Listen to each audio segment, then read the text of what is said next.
Hi, everybody. Thank you for joining us today again, and I hope that we can have more time for a discussion today after we've laid some of the groundwork in the previous meetings. So I do have to say again that I have no financial arrangements or affiliation with any of the commercial entities that I might mention to you.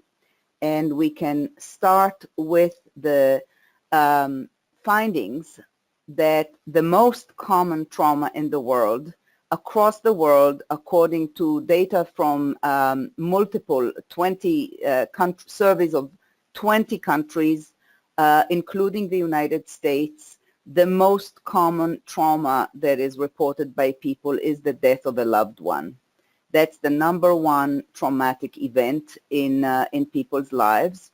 And that is not always only when death is unexpected and premature, as in our case, many of the losses that we were very preoccupied with are losses of parents who did have a long life, and still it can be very, very difficult to deal with the loss. So one of the reasons why it can be particularly difficult is what we touched upon before, the concept of historical trauma, that makes it very difficult perhaps for 2Gs, for children of survivors of the Holocaust and children of other parents who have been traumatized to deal with their death. We have, as I said before, a very large body of knowledge by now about the children of survivors as well as about other trauma-exposed populations that supports the evidence for the concept of intergenerational trauma.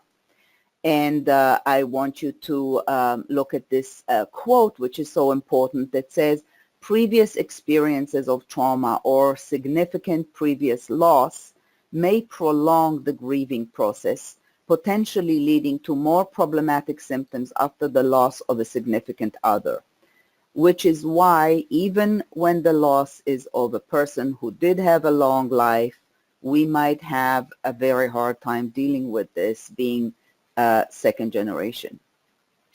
Some of you were very generous and sent us some pictures of their parents, and this is one of them. In Paris, 1949, right after the war. Look at that couple, look at that beautiful child. This is a picture that someone shared with us of their beautiful mother at the later part of life. And look at that gorgeous mother, look at that gorgeous smile. Impossible to believe that this person had been through such a hellish experience before. And look at that family on the boat on their way to the United States after the war with their new beautiful family. So children of survivors have been shown to have higher rates of post-traumatic disorder themselves, and I'm talking now about the full disorder even, because of both relational features, things that happen in the relationship with parents and the way that we model ourselves based on those relationships and based on family interactions.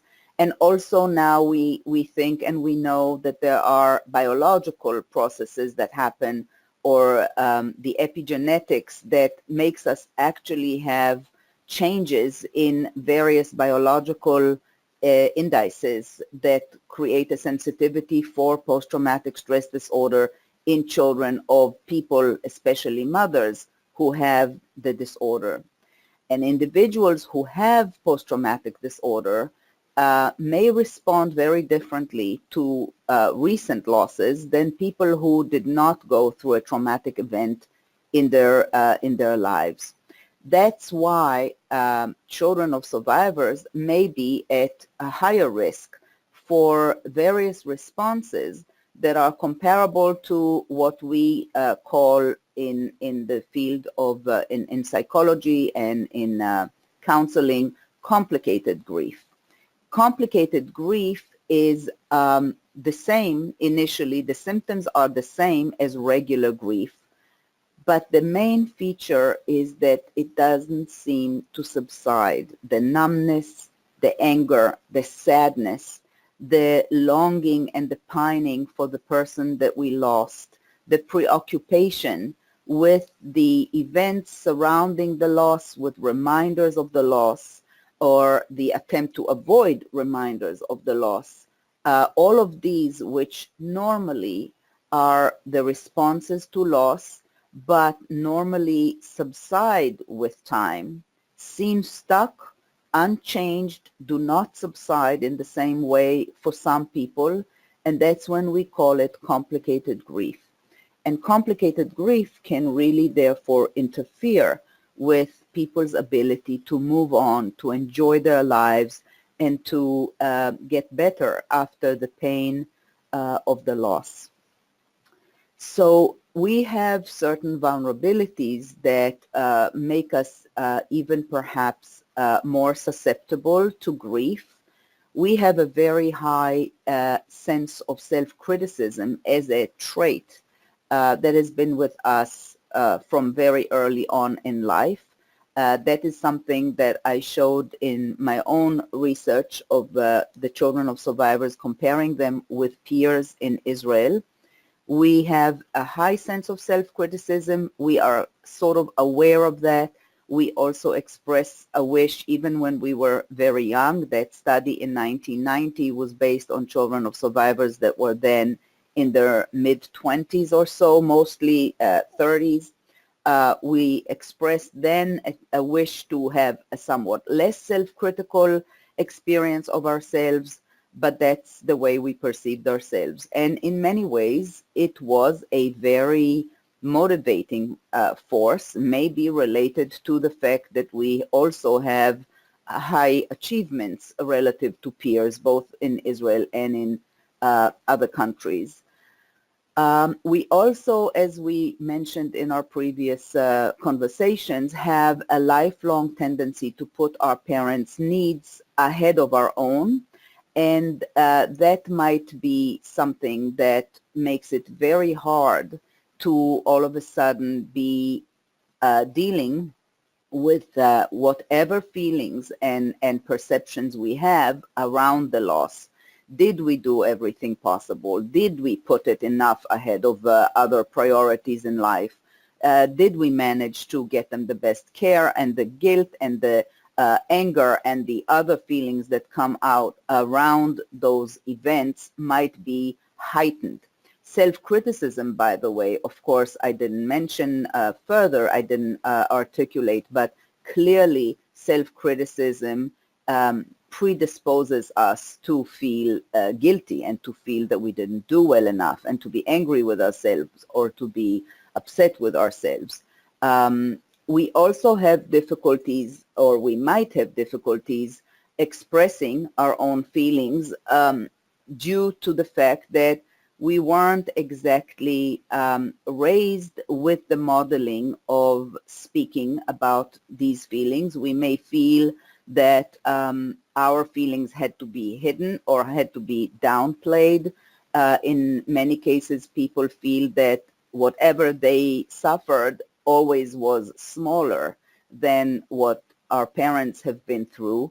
One example is a patient of mine who had to have a DNC, and she was, afraid, and she was upset about it. And her mom, the survivor, actually did come with her to the hospital, but while being with her, she actually was trying to comfort her by comparing this situation, which was so much better, to things that she had gone through, and that was not very helpful to her daughter, who felt that her own anxiety and her own distress in this moment were being minimized. Or an example that I just heard about from somebody this past week, somebody whose son is an attorney who's dealing with some sexual abuse cases. And she said he told her that one of the people that he interviewed who made the report about having been sexually abused as a younger person by someone, said answered the question, why didn't you talk about it? Why didn't you tell your parents? And the answer was, well, it wasn't the Holocaust. So it was somehow minimized. It was somehow not to be talked about if people had their own difficulties. And that can become a generalized way of dealing with our feelings. And so people might have a very hard time expressing their own feelings due to this kind of a lifelong habit or lack of knowing how to do that. I also wanted at this point to therefore state very clearly that I would like very much those of you who wish to do so to share your experiences today. I want this conversation to allow as much time as possible for a discussion of your comments. So you may want to share how you lost your loved one. You may want to share some of the feelings and the thoughts that you have following that, what reactions you've experienced, or anything else that you might want to share. I encourage you to do so throughout this presentation. Send your comments in writing, and I will leave the time to discuss them today, because part of what we want to do is to actually try to change the difficulties discussing feelings and to give an opportunity for change to take place even as we speak and as we do this webinar. So I do want to mention to you some of the reactions that we all can have in the aftermath of the loss, and denial is one of them. Denial in the acute phases of grieving or bereavement is actually a very adaptive response sometimes, because when we lose someone very important, we really have to completely restructure and transform our inner model of our lives, of who we are, of how we are going to be without that relationship, without that person. And serious events like the loss of a very significant other require some time, and denial helps us sort of slow down the recognition of that reality and give us time to adapt and not to be overwhelmed by the reality of it. It gives us, so to speak, a tolerable dose of the new information and the emotional responses so that we can digest it at a pace that is manageable for us. And eventually, the inner models transform and we come to terms with the new reality if we're not too stuck in complicated grief. So denial, for example, has to do with the fact that many of us have moments when we almost forget that the parent or the loved one is no longer there. Last week, someone said to me, when something like Pittsburgh happens, my first reaction is to think, how will my father feel about it? I have to talk to him.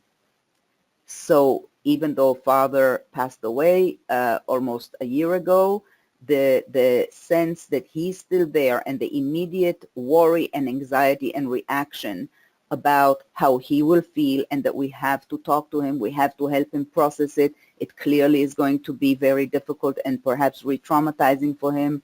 That feeling was very palpable and very present for this person.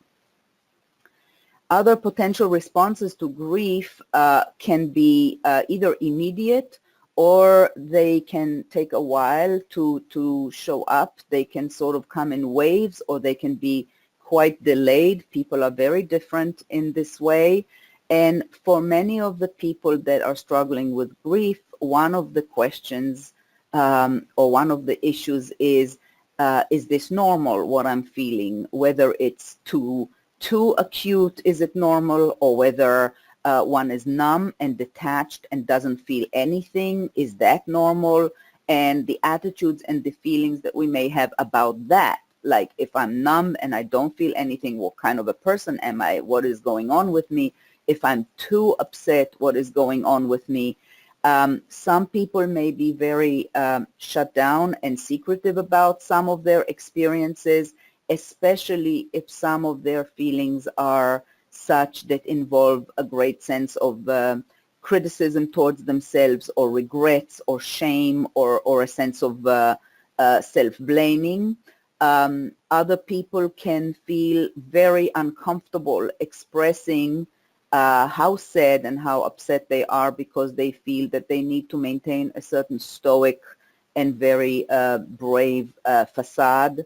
There are many, many possible responses. And some people, as I put down there at the bottom, some people delegate their grief to other people. So they will sort of see it in other people, or talk about how their sister is so grief-stricken, or somebody else, and they'll not acknowledge their own, or be even very uncomfortable around the expression of the sadness and the grief by others who are more open about it, sort of wanting to disown it and to move away from it a little bit, almost looking down at the people who are allowing themselves to feel so sad and so openly in pain, because we're all adults and it's not a tragedy and we all should move on. So what happens in grief sometimes is a certain way that we respond to the internal sense of grief and loss, as in everything else. Our response to grief, our response to threat, our response to danger in the outside world is often something that evokes either fight, flight, or freeze responses. These are very basic response patterns that we employ in our lives. The problem is that with grief, the danger is internal. It is not external. And so while it's very adaptive to run away from danger that's outside, or sometimes to fight it, and at other times to just kind of freeze and not move and play dead, when the danger is inside, when the pain and the sense of what we want to get away from, the threat, is internal, it can actually lead us to have self-harming reactions when we employ these prototypical responses of fight, flight, or freeze. Because if we employ fight, it can lead us to become very critical of ourselves. If we employ flight, we can actually sort of try to flee from our own experience and abandon our inner experience, and abandon ourselves, as in sort of not being a good friend to ourselves and not being interested and trying to get away from what we really feel. And freeze can lead us to getting stuck in our feelings, getting stuck in our head, getting stuck in our grief and in our reactions to that grief. And the reason that it's easier to be more understanding and kinder to other people when they are in grief, or when they are in any kind of distress, is because the fight, flight, or freeze responses are responses to very strong perceived threats that trigger us. And when other people are in distress, we are not triggered, and we're able to access a very different part of ourselves, a much more compassionate, much more rational part of ourselves than perhaps the part that is available to us when our fight, flight, or freeze responses are triggered. One of the reasons why we have a hard time staying with the experience of grief is because, and being kinder to ourselves, is because we feel that perhaps we will be swallowed by this abyss of pain and vulnerability if we will allow ourselves to really feel the intensity of what we experience, and that might weaken us. We may have modeled ourselves after our parents, the survivors' capacity to do what was called by many different researchers in the field of trauma, hardening or steeling, which means sort of shutting yourself down to the feelings of vulnerability and pain, hardening yourself to it, and just not going there, suppressing it, putting it aside in the service of living life and doing what you need to do to build the present and the future, not looking back because the pain was too severe and too threatening. And it may very well be that in circumstances such as our parents had to deal with after the trauma, that is a very adaptive way to deal with such massive genocidal trauma. But it's not necessarily the best way to deal with the grief that is part of life, with the grief that is part of natural losses that we have to endure as we grow older and live life. So we might have gotten used to that way of dealing with that, and we have to stop and re-examine that. We might have also gotten used to the feeling that I mentioned before, that our pain should be sort of downplayed or hidden so as not to cause pain to our parents, or because we ourselves came to feel it as unimportant or unworthy of paying attention to. And that, again, that not being stoic will weaken us and we will not be able to get over it and get past it. Research into grief, however, teaches us that that is not the case. And I wanted to recommend to you a short TED Talk. All TED Talks are short. And this one by Jeff Warburton in England is I think, a worthwhile TED Talk to listen to. And he talks about how important it is to be able to embrace whatever grief brings and to let the process actually take its course, to embrace the emotions, to stay with the experience, and not to shut our hearts to it for fear that it will swallow us. And he actually has been doing research on grief for his entire career. He's interviewed hundreds of people after loss to try and understand what allows certain people to survive loss and thrive after loss. And he gives a very nice example of his two grandmothers, both of the generation that survived the war. Both suffered significant losses. One just survived, as he said, and the other one actually thrived. And he's contrasting the ways in which these people managed and lived with their losses and their attitude towards life. And these differences, the capacity to stay with the experience, to embrace it, and to not shut down, is indeed one of the things that research shows us is very important, and that in fact suppressing the feelings is much more likely to lead to both physical and mental health complications rather than the opposite. So what we learn from this research is that we don't want to block the flow of life after loss.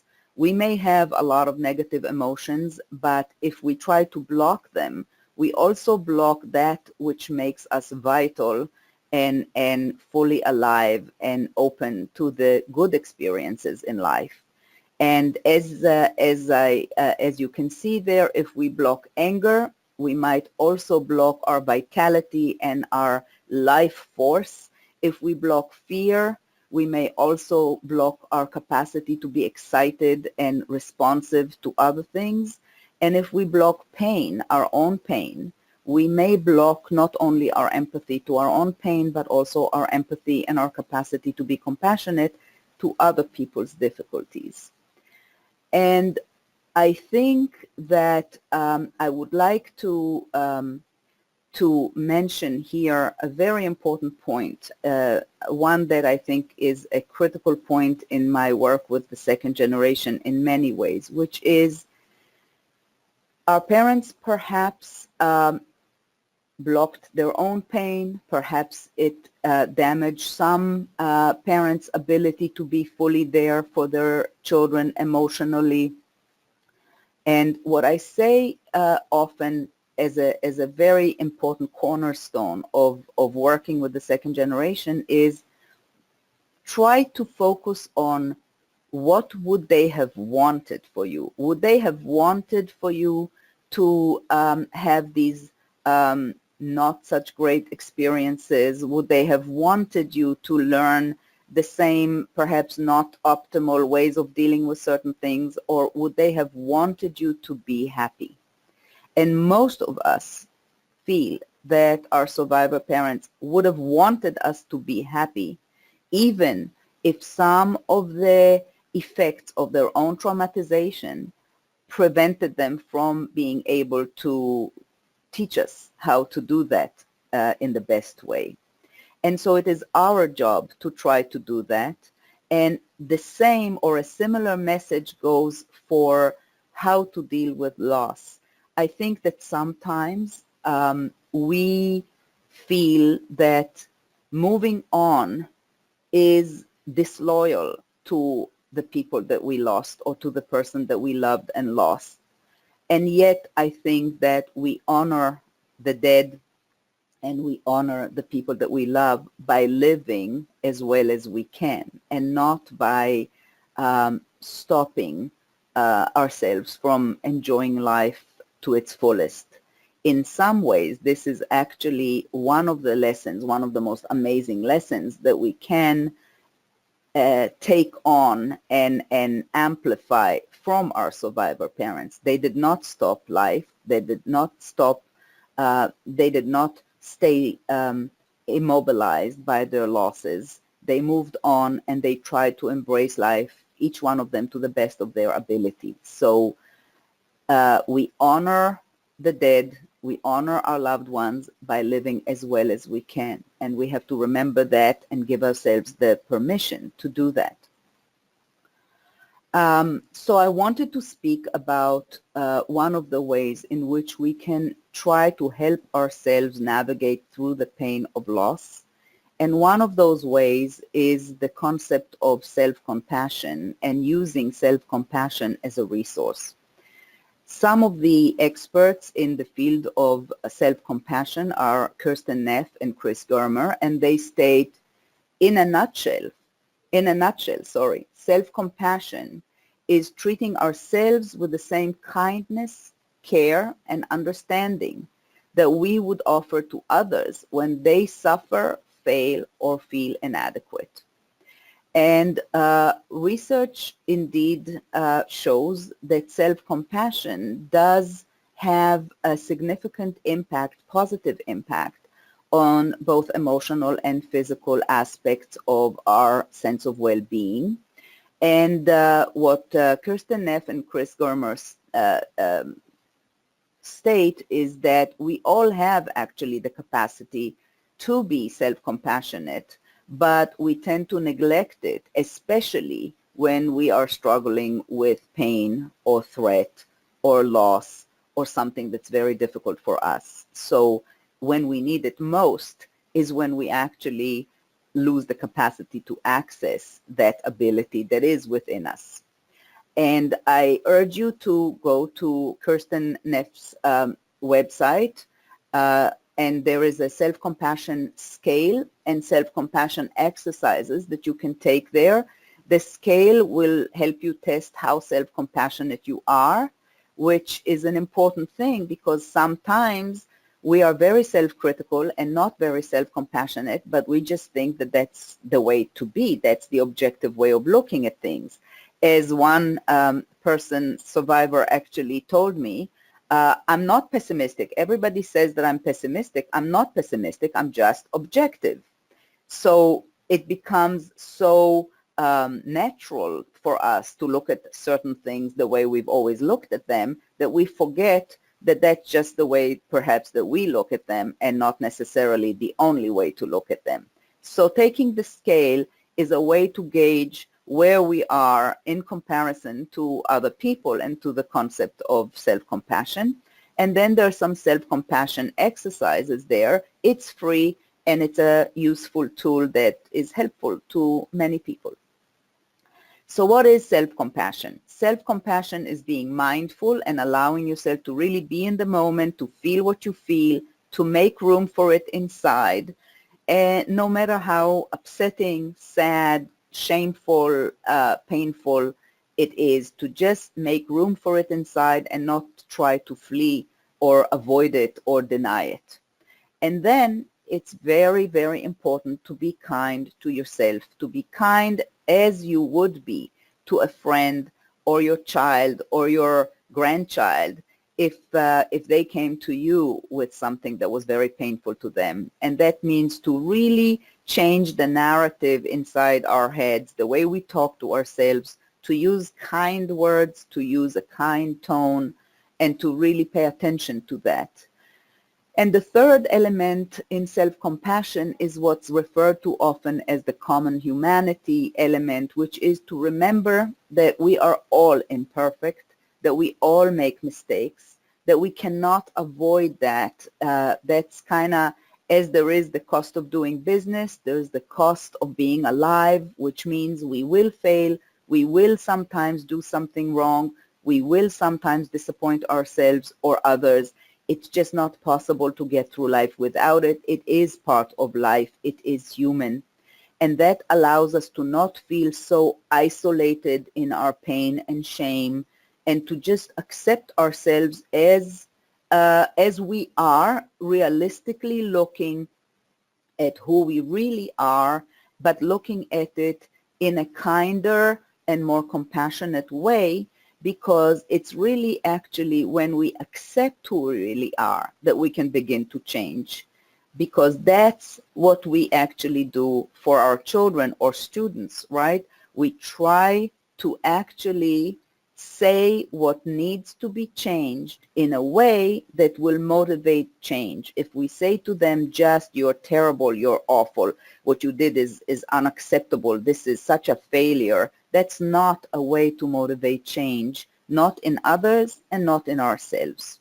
So what we need to do is acknowledge the self-critical voice, but reframe it in a much more friendly, kinder way. And self-compassion does have an impact when we do that. What we want to do is, I'm repeating the point because it's so important to me, is to acknowledge our personal Achilles heel, our basic reaction patterns, the things that we don't like about ourselves may not actually ever change completely.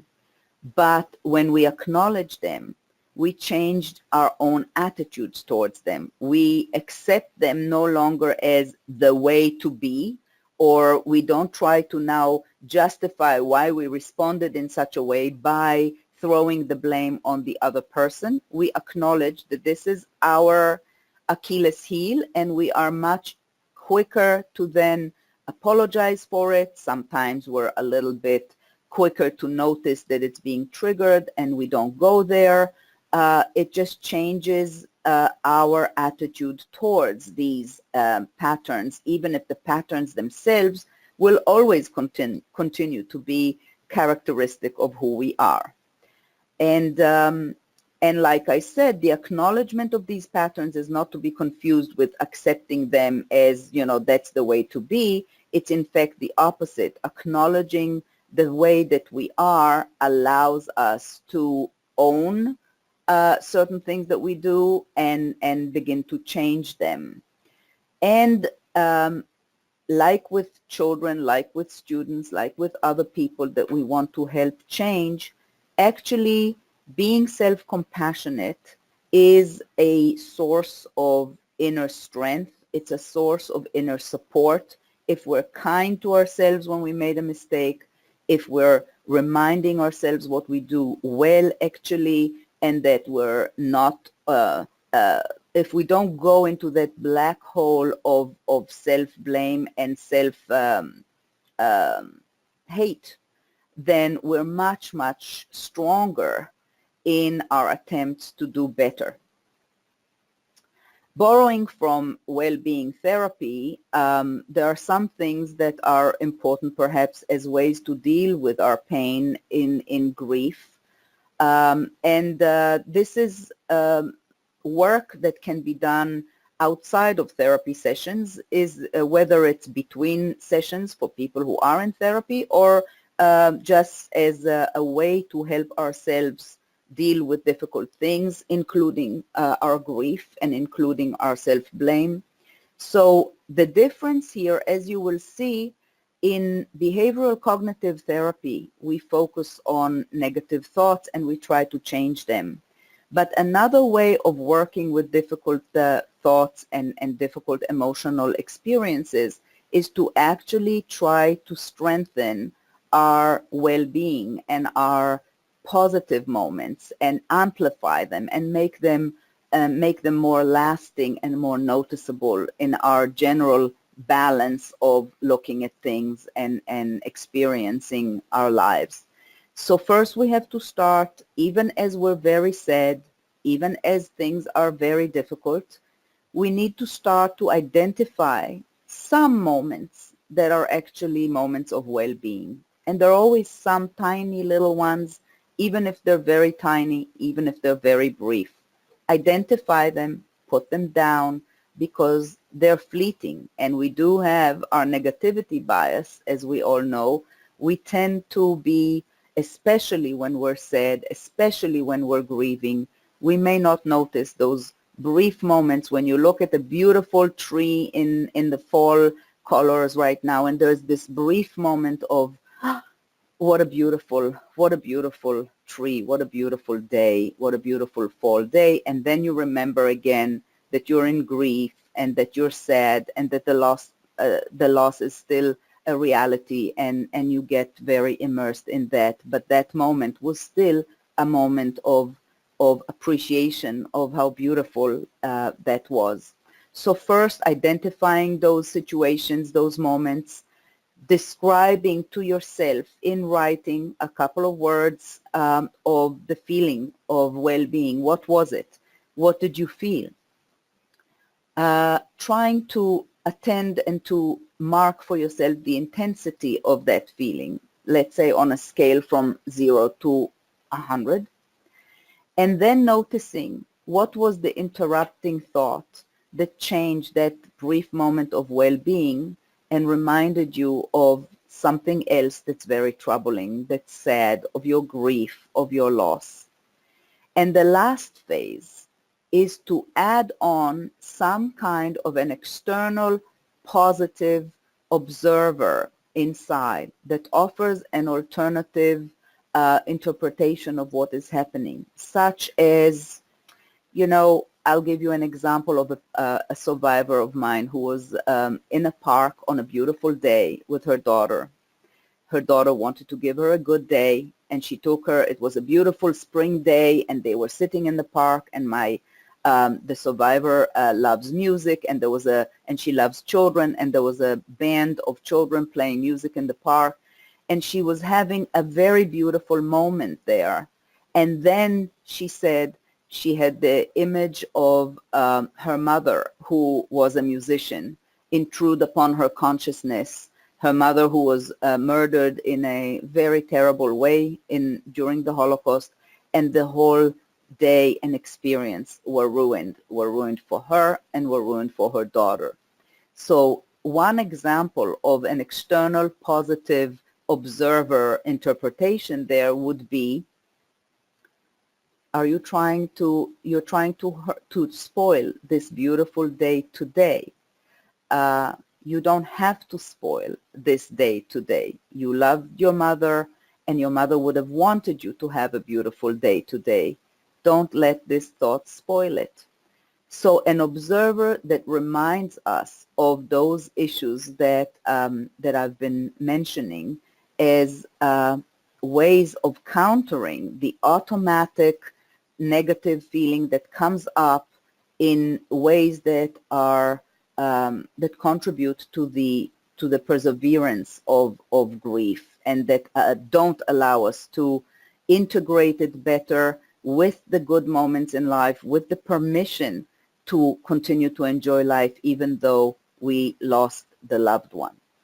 So I also wanted to speak about identifying some strengths of ours, which will be a very important issue, because when we identify our strengths, we can also recognize, especially in the second generation, that we have strengths and weaknesses that are actually the two sides of the same coin. So the same trait that is very characteristic in second generation has a downside and an upside. And if we recognize it, we can help ourselves focus on why the downside is making it more difficult for us to get away from the grief, and what upside we can focus on that actually will help us say, yes, I am like this. I am both very, very aware of the terrible things in the world and what happened in the Holocaust, and I have an experiential knowledge of the catastrophe, but I also have at the same time a unique appreciation of life and of the beauty of life, and a clearer understanding of what's really important to me, just because I'm so aware of the fragility of life. But I will get into that more next time, so that perhaps we have time for some discussion today of the issues that we touched upon so far. Toby? Thank you. Hi, thank you so much, Irit. That was very, very powerful. We've had several comments. Can Yes, everybody I hear me? actually, Toby, before we get into the comment, I wanted to share a comment that we got. Some of you were really very generous in sending us some comments, and somebody sent a comment that included her 6-word exercise, which I believe, I don't have it in front of me, but I believe if I recall it correctly, it was, I look backwards more than forward. And that is, in a way, a very good capturing of the difficulty of second generation with our grief, even though the same person said there's so many gifts in my life.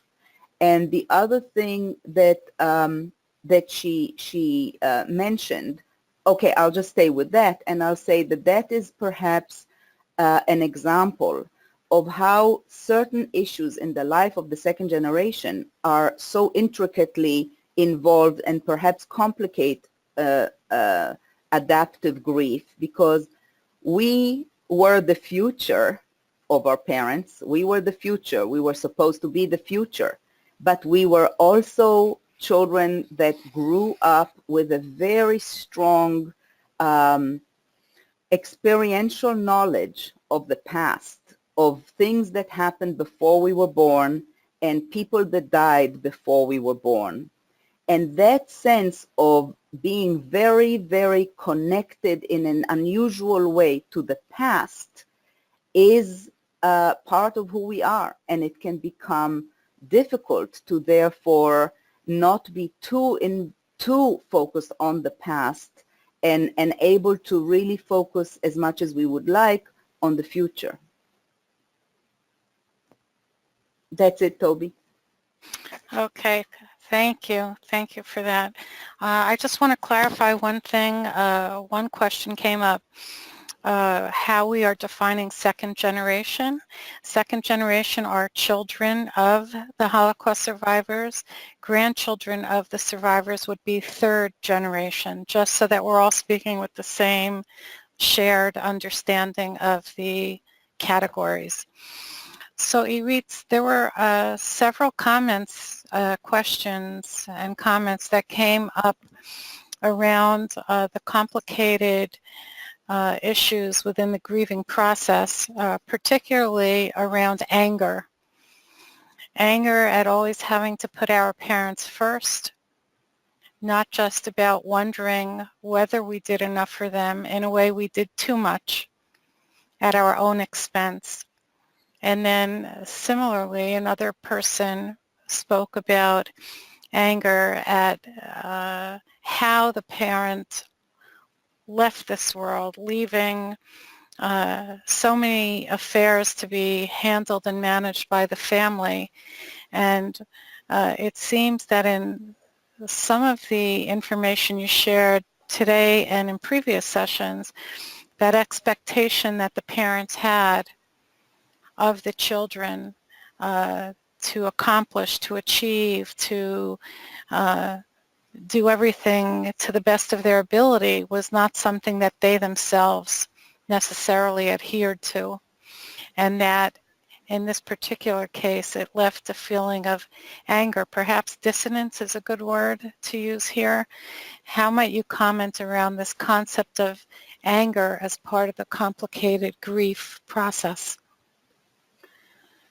I totally agree. I think that part of the process of grieving for many second generation individuals, and actually I think even part of just growing older and reviewing our lives, because life review processes are very natural for all of us once we reach a certain age. Certainly life review processes are very intensified in my experience and in my observations of other people after you lose a parent, certainly both parents. I think as part of that, we have to come to terms with these issues, which were real issues characteristic in families of survivors, these issues that you mentioned, and the cost of that to our own lives. You know, in which ways did we subvert our own wishes? In which ways did we choose careers or spouses or ways of life or place to live more in order to do what our parents thought than following our own desires and hearts? That is a very real issue, and I think that self-compassion and the way to deal with these issues in a kinder way is also a useful thing. We have to talk to ourselves in the way we would talk to someone else about it, understanding where they came from. And it's an anger towards the parents, yes, it's also an anger towards oneself. And we need to use that attitude towards both. You know, we have to at some point reach a place in life where we look at our parents as people and understand where they were coming from and what their shortcomings were and accept it. And we have to look at the impact on our own lives and accept what we could do about it and try to make peace with that using the same steps or the same tools that I try to suggest: self-compassion, educating ourselves about why it was this way. You know, psychoeducation, as we call these things, is very important. We need to understand why our parents did this or that, and oftentimes putting it in context of trauma changes the way we feel about it and changes the way we judge them. So I want to piggyback on what you just said, because there was another comment really very interesting that reflects the expectations that our parents had on us as children of survivors, and the expectations had to do with strength, different aspects of strength, achievement, dealing with whatever comes our way. But happiness, excuse me, happiness was not, and I quote, happiness was never part of their vocabulary for themselves or for us. How do we recognize this comment in our own experience and recognize the pattern of behaviors we were exposed to and capitalize, as you say, on our own strengths and whatever psychoeducation we can look at to change this pattern. So I'm hoping to talk a lot more about that next time when we talk about resilience and self-care and really focus on our strengths and how to amplify a more positive focus on our strengths and on well-being experiences. But I will say that the question that I mentioned today, the question to ourselves, would they have wanted us to be happy?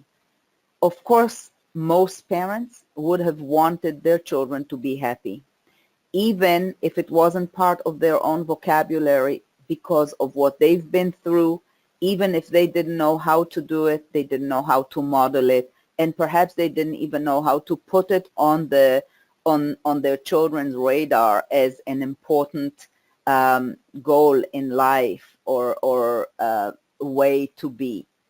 I think that we have to understand that in the context of our experiences as the second generation of people who endured genocidal trauma.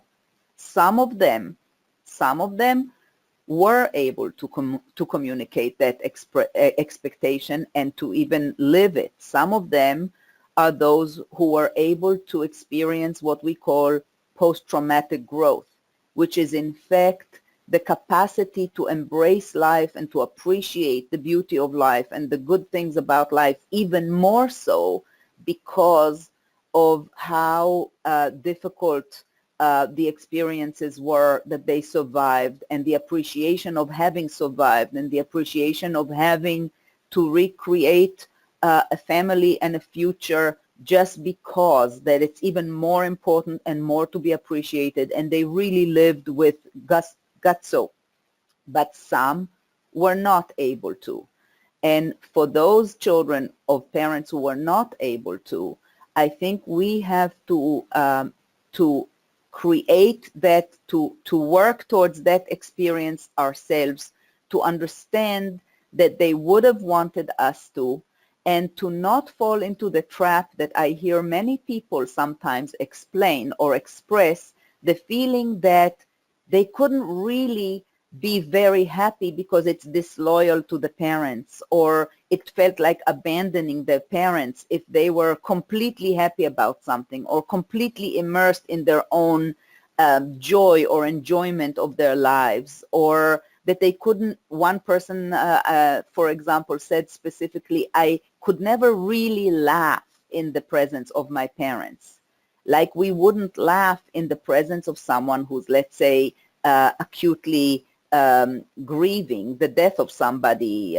We won't like laugh wholeheartedly as we're visiting someone who's, who's sitting Shiva.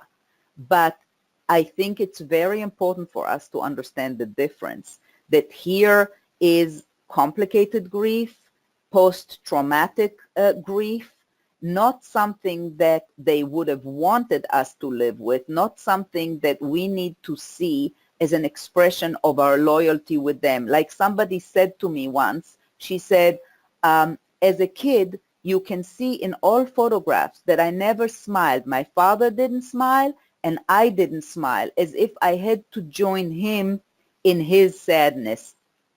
That's not what we are supposed to do in order to feel that we are good children or loyal children. We are to repair that damage and to do for ourselves what they as parents would have liked to do, would have wished for us if they could, if they didn't have post-traumatic reactions.